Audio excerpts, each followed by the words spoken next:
An adjustment in terms of chiropractic terms is the removal of nerve interference.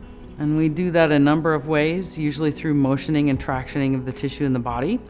It can be as simple as just hands-on deep stretching. Sometimes we use instruments like the activator or the arthrostim. Most people feel looser, and probably the biggest thing that I hear is, wow, I feel taller.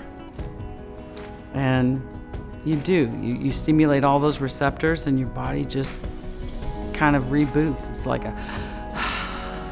it's probably the biggest thing that I hear and see.